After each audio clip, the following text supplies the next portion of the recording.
What's up, everybody? It's me, the Modern Maritimer, aka Zach Bannister, aka DJ Job Drop, aka Dragon. I'm here making another video. Why? Because it's been a while. I miss doing this. What a great time. We've been grinding, but here we are. I'm driving to Montreal tomorrow. I figure it would be a great time to edit a video.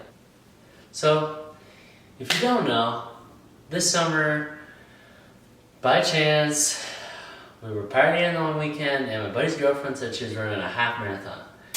And Zach, with his liquid courage, decided he was fully prepared to run a half marathon.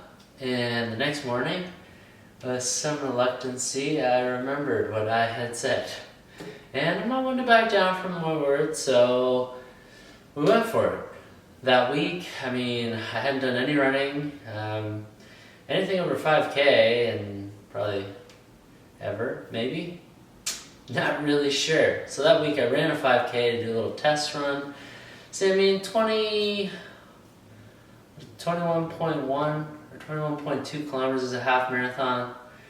So 5 kilometers, you can extrapolate that a few times. Did the run, felt good afterward, didn't feel too gassed out, and my legs were a little tight, but that was no big deal. My cardio was ready for more after that, so that was kind of the green light, the first check mark to go ahead and book my ticket to run. My buddy Taryn, who ran in the full marathon, showed me David Goggins, which thank God he did. Everything is all relative in your head, and knowing what that guy went through made it easier for me to keep going through the whole run.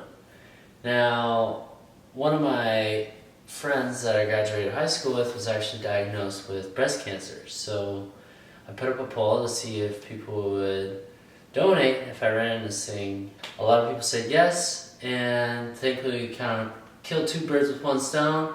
I get a purpose to run through this race, and we can also help out a friend. Thank you to Extreme for funding the whole race, paying for the hotel and everything down there. As you'll see in some of the videos, I'm wearing the shirt in the race. Not very subtle colors. We rocked it, we owned it, and honestly, if you give any fucks about the environment, heating your house and keeping the heat in, and Energy Star, you're gonna buy a quality product. So go to your local home hardware and get yourself some of that Extreme product, because it's the best on the market. I'm not biased at all. I swear, I promise. If you'll notice, the beautiful window behind me showing that crispy city lights, it's Extreme. And you know what? My power bill's great because they're Energy Star certified. Keeping the heat in while letting you see stuff outside. So the next step was getting amped up and going down to Halifax. Went down to Halifax, we went to the bars. We were arguably the only person in the race that had multiple bar bands and stamps, which was cool. I think personally that's a win. Yeah. Go for the million wears. Me too. It's race day.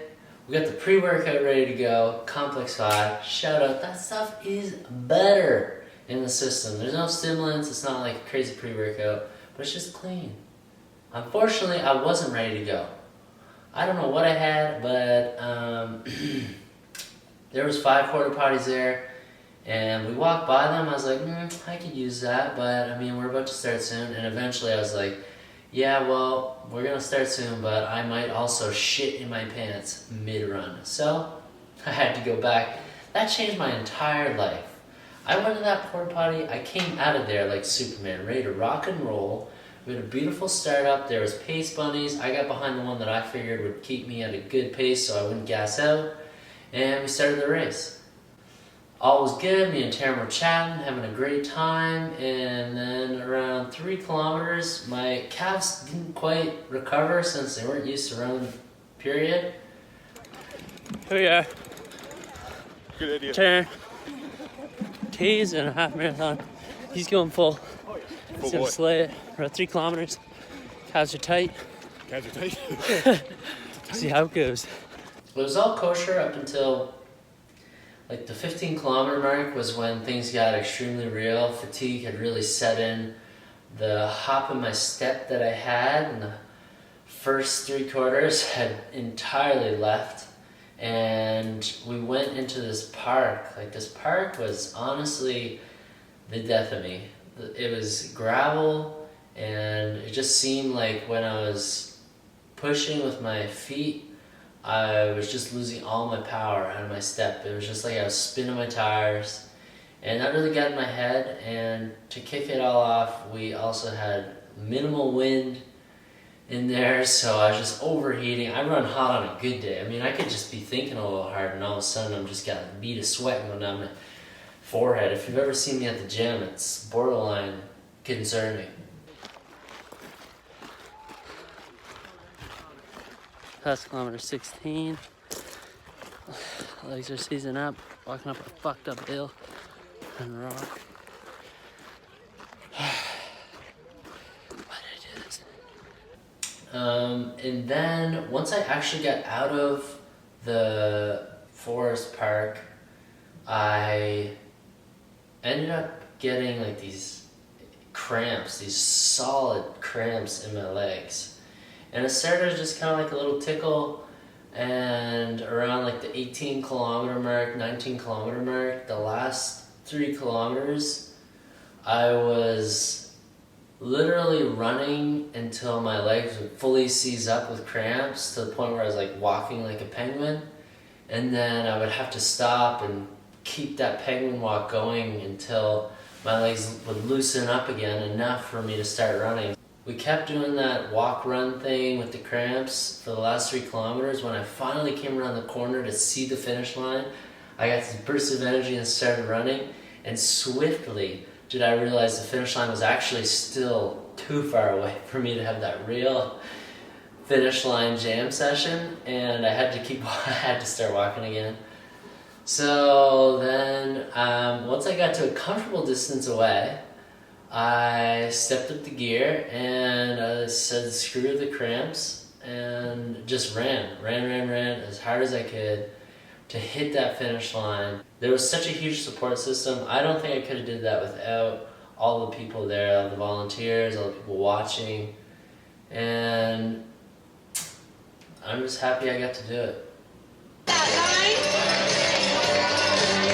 Awesome job, Janet. Bill, nice work. Bailey, you did it.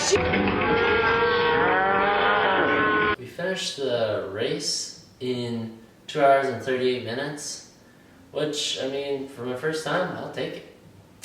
Count it, check it, give me the t-shirt. They gave me the t-shirt, and you'd be surprised how tight it is. Yeah, we could say if there wasn't 1,000 other signs that I don't have the physique to run, the t-shirt really told me that. So big thank you to everybody that donated to Kelsey and her fight against cancer. Big thank you to Extreme for helping fund us go down there, run the race, and do the thing. And big shout out to myself. Future Zach, you did good, man. You did it. It took you a few months to actually make the video about it, but you did it.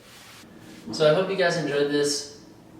I mean, the rust is real. There's some serious rust on the training wheels right now. And I'm thinking about taking them off, and I'm just like, keep those suckers on there as long as you can. I still haven't packed. I should pop back. I